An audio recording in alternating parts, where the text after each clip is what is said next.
it unfolded quite a match, a 7-goal thriller. Yep. But how do you see Manchester City at the end of it? How should Manchester City be seeing Manchester City at the end of it?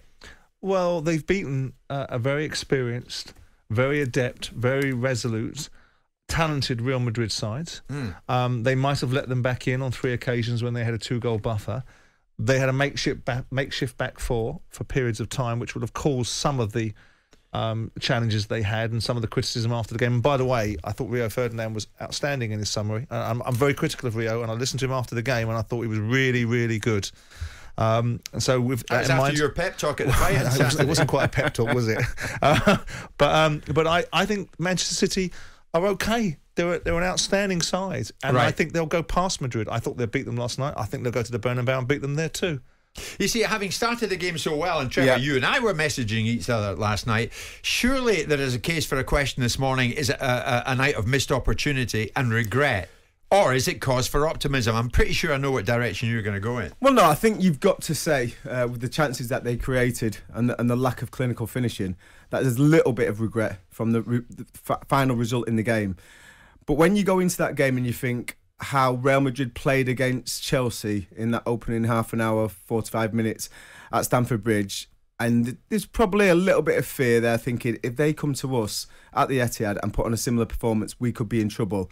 And then the way the first half unfolded, where Manchester City were completely dominant, and I think from a confidence point of view, pressed the life out of Real Madrid, and they didn't have an answer. I was watching Modric, I was watching Benzema's body language. The players looked perplexed and out of sorts, and they thought, how are we going to get out of this? They couldn't, because Manchester City were too good at pressing, and then when they got the ball, they were creating great chances. But Trevor, for all that, it's 4-3.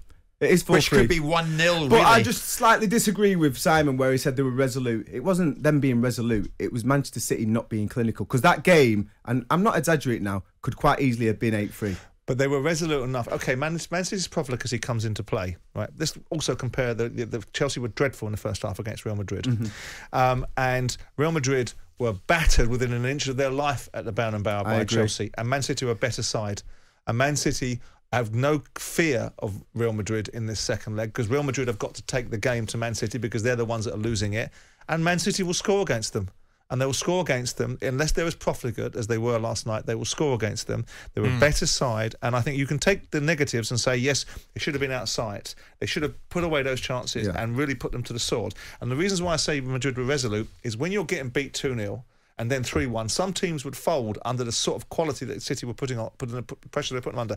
But Madrid kept on going and kept on going, kept on going. And so they put themselves in a situation where they could score 3 goals. Now, if you can score 4 goals and miss the chances that you get, you'll score 4 goals in the Bernabeu as well. I can't see any other different outcome. No, I really can't. You with the way that City the game could went. score 4 in the Bernabeu? Well, Chelsea... This is Real Madrid have shown they've got what it takes Chelsea to stay in Chelsea scored 3 and battered them. Barcelona scored 4. But they got rid of Chelsea. They get rid of Chelsea. I think looking back at that game, City were better Real Madrid have got to be favourites. Looking back at that game, even the first leg against Chelsea, I think Real Madrid were fortunate to win that game, because you look at the chances that Chelsea created. It weren't great saves from Courtois. This is what they do, finishing. Well, they get European know-how in abundance, and they win out. But they are. But I've said before, I don't feel Barcelona and Real Madrid are the gold standard anymore. I've told you where the gold standard is. It's here in the northwest of England with Liverpool and Manchester City. The gold standard in the minds of us that sit there saying these guys know a way through. They'll find a way through. They've been here before. Yeah, they've been here before in a different guise. But they're showing it. They went to Chelsea. They took a 3-1 lead back from Chelsea to the Bernabeu and got smashed by Chelsea. And were fortunate to get back into that game. Now, it's not the same here. Man City have smashed them, let them back in the game, but they're still losing. So to go to the Bernabeu with that team, I would pick Man City to go through this every day. But Real Madrid, Simon, didn't play well and they scored 3. And the weakness City had was they'll have Kyle Walker back, and they'll have Cancelo back, and so the balance in that team will be far different. They won't have Fabinho at the back. Did you travel in with Trevor Sinclair this morning? No, because you've got to call it for what it is. Yeah. Talking about their finances is one thing. Talking about their on the pitch is another. Chelsea didn't go through, Real Madrid did. By the They find a way. Nip and tuck. They find a way. They found a way. They went to I don't think they're going to find a way. They went to against Bernabeu, beat them Manchester City. 3-0 in the first. They were 3-0 up and let them back in the game. City are in front. They're not having to come back from And a you 3-1. think City are well capable of going to the Bernabeu and scoring 4? I don't think they need to score 4, but if they do, I think they're capable of doing it, yeah. What did Pep think? Have a listen. I think no one can say they didn't enjoy. And when this happens, it's a good advertising for football. So I think congratulate Madrid and Man City for what we have done. So, but it's 2 games. We knew it before the game. We knew it is 2 games. It doesn't matter what happened here. You have to go there. And with the not better result than today, or even better result than today, Bernabeu, you have to go to do your game. You know, you look at it and you think if City had Benzema, then maybe. But Real Madrid have got Benzema. Yeah. And Real Madrid are 4-3 down. And I think Real Madrid are the ones with the cause for optimism. As well as much as I'd like City to go through. I understand what you're saying, Jim. But you look at different units in the pitch. And I look at their back four. And I look at Riyad Mahrez. I look at Jesus. And I look at Phil Foden. And I look at the 3 behind them. They didn't let them play. They pressed the light. They strangled Real Madrid. They stuck to task. It was almost like they went back to Marcelo Bielsa. Man on man, you look after your man, don't let him play out. And in the end, Real Madrid were forced to play the long ball. Laporte and Diaz picked up the first ball. Manchester City midfielders picked up the second ball and then kept the ball and possession and created chances. Were we in great trepidation for Man City when they beat Atletico Madrid 1-0? And went to Atletico against all the backdrop of the hostility and the negative tactics and the dark arts. Was there this sort of, watch out for Man City? They're 1-0 up by definition. They've won the first leg 1-0. Yeah. 4-3, 1-0, same thing. But when you're 2-0 up after 10 minutes, Simon, you think it's not going to end 4-3. What an opportunity for City to strangle Real Madrid. It was a great on opportunity. I think there was individual mistakes. You look at the first goal, John Stones, he misdirects his header, playing out from the back. If you are going to play out from the back, you're going to make mistakes at times, and you have to accept that as a coach. You can't start saying on one hand we're going to play total football through the lines, we're going to make angles for each other, and we're going to create chances, because that's what they do. But at times, if you do make an error and you show that you're human, we're going to come down and lambast you. You can't do that. You can't have it both ways. So John Stones made a mistake with the first goal, the header. I don't think Benzema should had any right to score that goal, but he's shown his class. It was a fantastic finish. The second goal is an individual mistake again. You know, you look at Fernandinho playing as a makeshift right back. Yeah. Fair play to him. Great skipper of the club. Got done off Vinicius. At some stage in that run from Vinicius from the halfway line to the goal, Laporte has got to come across. Yeah. I mean, come on.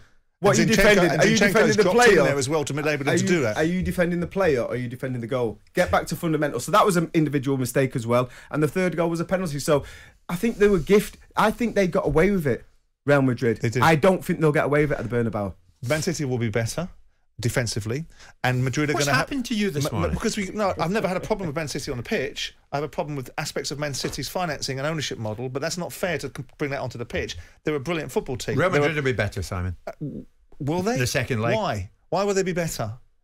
I can't see it. I think that Real Madrid are going to have to play out their skins, and Man City are going to have to play 20%. Is there not a case that City should never have let Real Madrid back into that game last night, and they will come to regret it? They were called naive in the studio last night. No, well, I think that's silly, because naivety. They keep on making this argument about because they haven't won the Champions League, they're naive in Europe. They've been playing in Europe for years. All their players have played around Europe in European winning teams. So they're not naive. It's a couple of mistakes were made. They had a makeshift back four.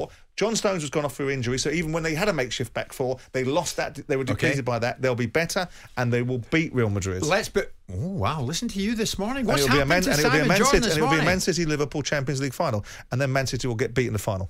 Well, I was just going to say I'll concur with everything, but we don't know what's going to happen in the final. We don't know what's going to, because both of them teams on any given day. I mean, Ant seems to be a Liverpool fan, Trevor. But there's a shock. Trevor Blue Blinker Sinclair writing off Madrid already. If Foden, De Bruyne, etc. pressed them so well, how come they conceded 3?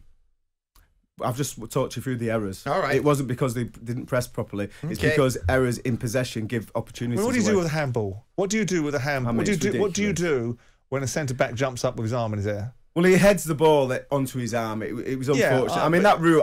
Listen, I don't agree with that rule. Okay. I don't think there's any way you can get. Well, let's put it out there. As we head to the first break, we want to hear from you. What should the overriding feeling be from a City perspective last night? Was it a missed opportunity, or is it cause for optimism ahead of the second leg? Simon says Real Madrid will be eliminated by City, and that City will get to the final. Trevor, you think the same? I agree. Yeah. Let us know. 03717 223344. Let us know. Messages 81089. Jim White and Simon Jordan. Monday to Friday mornings from 10 on AM, on DAB, via the talkSPORT app and on your smart speaker. talkSPORT.